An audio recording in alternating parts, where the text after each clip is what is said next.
Hello and welcome back to my channel, and today I'm going to be talking about my highlights from the UK Guitar Show.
Now, the UK Guitar and Bass Show, as I think it's officially called, is a guitar exhibition that I've been going to now for the past 3 years.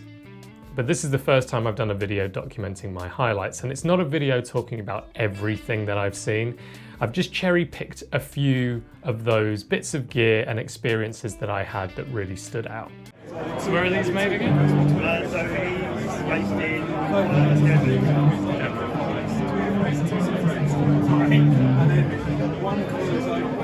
Now, the first thing I want to talk about was kind of the flagship act of the whole weekend. I went on the Sunday, and the very last act on the performance stage were the guys from That Pedal Show. Now, I'm a huge That Pedal Show fan. They've got a lot to answer for when it comes to me buying and trying gear over the years. I find their videos not just super informative and educational, but I think Dan and Mick themselves are incredible players, and just hearing them in the room and seeing them play was akin to going to a gig of one of your favorite music acts and just sitting there in awe of their talent. Now, their show self-admittedly didn't follow a massive structure. It kind of broadly spoke to a couple of themes, one being volume and the other one being wet-dry. But that being said, I came away from their stage performance a lot wiser, more educated, and having felt like I'd experienced something that I'd never experienced before. It was an incredibly simple setup of just the two of them in the room on the stage, playing through their amps at volume, and my God, was that an experience. Mick was playing through his new Marshall 100-watt JTM modded amp, and he'd paired that with his 2-rock, and Dan was playing through his Hampstead, and I think it was a Fender Princeton.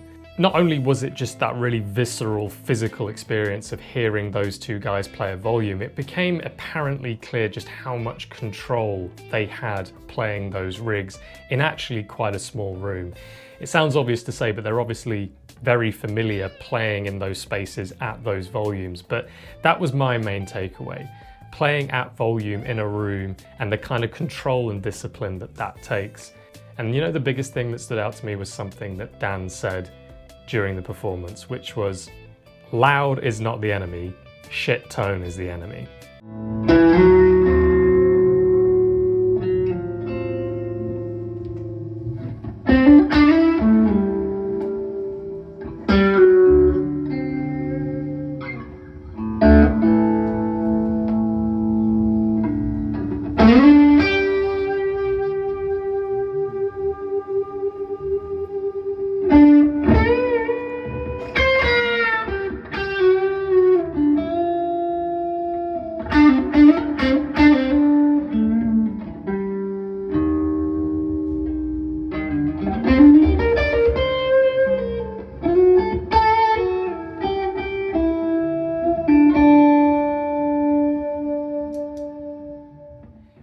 And that leads me nicely into my next highlight from the show, was the fact that I got the chance to play through the new modded Marshall series, specifically the 1959 JMP, I believe it was. Now, I know I was playing this and it was hooked up through a 2-notes and I was listening to it through earphones, but I really did get a sense of tonally the character of that amp.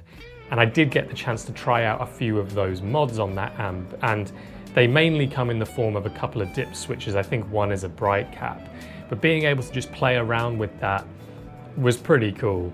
Now, also through playing that Marshall, for the first time I tried a PRS SE-NF3, and I thought it was really cool. It has 3 narrow field humbuckers, and it sounds obvious to say because it looks very much like one, but it sounded kind of like a Strat as well. It was interesting. It wasn't maybe as traditional Strat as a Silver Sky, but it definitely had those characteristics, and would definitely recommend someone trying one of those out if they're looking for something Strat-ish but a bit different on a budget. The third highlight I want to talk about was something really special, and that was Ivison Guitars. I'd heard of this brand before. I'd seen some of their stuff on Instagram, and I knew that players like Joey Landreth and Richard Fortus from Guns N' Roses had played these before. But it was the first time I'd got to play one in person. I actually played 2 of their models. One was a green Dakota, and the other was a burst Hurricane, I think they call it. And it really was one of those experiences where I felt like I was playing and experiencing something special. They felt beautiful, they were a great weight, the necks were beautifully carved. And what was interesting was that they weren't just replications of things that they were inspired by. They had some really interesting twists. The Dakota that I played, for example, had a kind of stacked P90, I think they described it, in the neck, along with a Firebird pickup in the bridge. So they really do feel like they've got a unique niche, as well as just being the pinnacle of UK craftsmanship in guitars. If my wallet would allow, I would go out and buy one tomorrow. Now, there's no visit for me at the UK Guitar Show if I didn't talk about Origin Effects. The last 2 years I've been to that show, I've come away with purchasing 2 of their pedals, one being the Revival Drive Hot Rod Compact, the other being the DCX Boost. But this year I went to their stand with the intention of something a bit more specific. I wanted to try out the new Cali 76 Stacked, a pedal that is recently released, and I have seen a lot of content released on it YouTube recently. And this is because I am kind of in the market for a compressor pedal at the moment. And what was really helpful about trying it at the show or seeing it at the show was I was able to speak directly to the guys from Origin Effects, and they explained brilliantly the kind of main difference between the stacked Cali 76 and the FET Cali 76. Main difference being the stacked version does allow for those more extreme levels of compression. The FET version is, if you're looking for more subtle tweaks to your rig or tweaks to your tone, then that is something that can sit at the front of your chain and kind of play that role. And that is what I'm looking for. So I wouldn't be surprised if it means a third show and a third Origin Effects for me.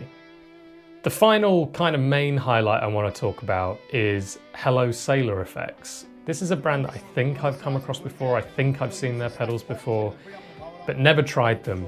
But they were recommended by someone who we met at the show, and like a lot of these stands that you go up to in a convention like this, you don't really know what to expect. You kind of go with an open mind. I'd played a lot of gear by that point. But honestly speaking, I tried a few of their fuzz pedals, and they were some of the best, if not the most inspiring pedals I'd played all day. I definitely tried the Abbey Road fuzz, and I think the one that I'm showing you now is the one that particularly stood out. Just as simple and as raw as fuzz gets. Now, this pedal I'm highlighting, and a lot of their pedals are wrapped in this really cool satin fabric-y wallpaper type thing. I don't really know how to explain it. You might think it's gimmicky, but actually when you look at these pedals in person, they just look stunning and beautiful, and they do really stand out. But I do want to say, and I want to emphasize, that the tone of these pedals are as good as they look. They really do stand up to the aesthetic that they've got. And kind of just to add to that, really nice guys too. Now, those were the main highlights, but there's a few other things I do want to cover off and talk about. The first one being, I got to see some PRS Dragons in the flesh for the first time. Now, if you're into PRS, definitely, but if you're just into guitar stuff on YouTube more broadly, you'd have probably heard of or seen PRS Dragons before. There was a few of them at the show being exhibited by a retailer, and they are wild, cool, interesting, different, unique.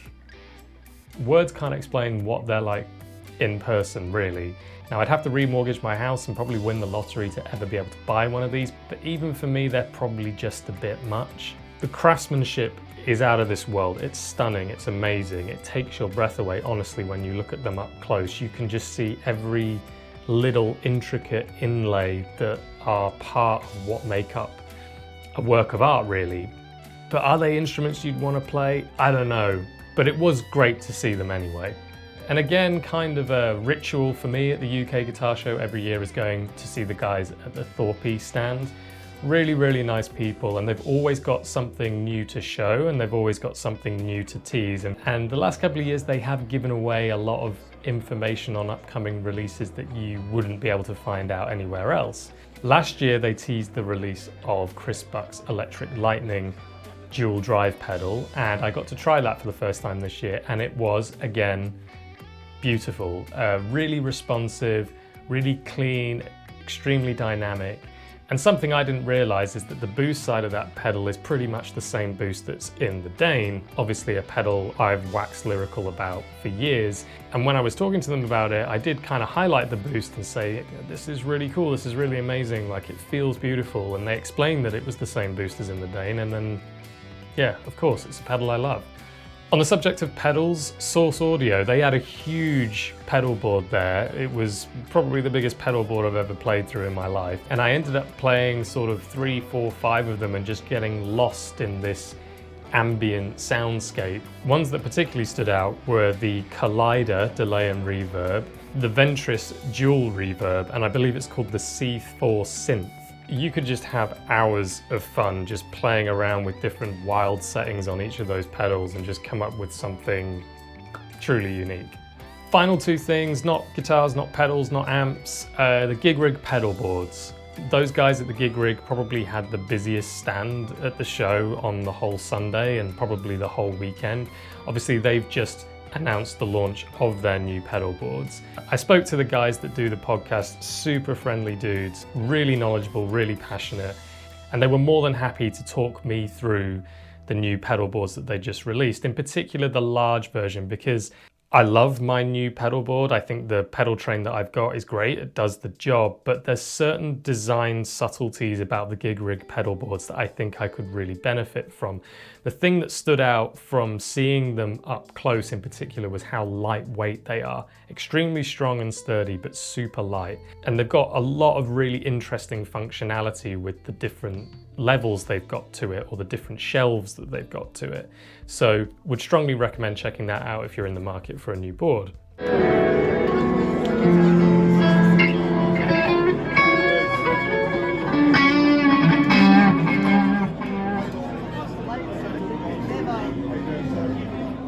The final thing I want to talk about actually is ACS in-ears. Now, I went to the show this year with Doug, who is the drummer from my band Lockdown Company, and he's got several musical projects going on, of which he does need better quality in-ears or good quality in-ears. And it was just cool to see ACS there because they weren't just doing consultations and they didn't just have a show discount. They could actually look at your ears at the show and do moldings at the show if your ears were clean enough. So they had a cool setup, again, really knowledgeable. It was really interesting to hear about it from their perspective. If you are in the market for in-ears or any kind of ear protection technology, I would definitely check out those guys as well.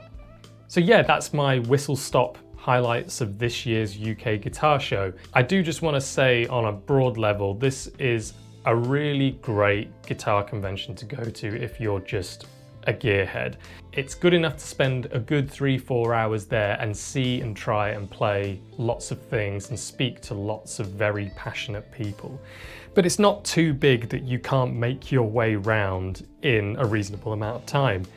The live performances that they have on the stage throughout the day are really cool as well. So I would strongly recommend, if you do go, try and go on a day where there's a performance that you're really interested in seeing. There's a real friendly atmosphere there. You really get a sense of the community in the room, particularly between the different vendors that are there. And having spoken to a number of them who are repeat exhibitors every year, they want to come back each year. They love showing their stuff each year because they get to interact with customers, but also they get to meet up with their friends in the industry as well. So yeah, highly recommended, and I'll definitely be returning next year. So yeah, thanks again for spending the time to watch this video and hear me ramble on about my highlights from this year's show. Why not comment below what your highlights were, or if you've got any questions on anything that I've talked about.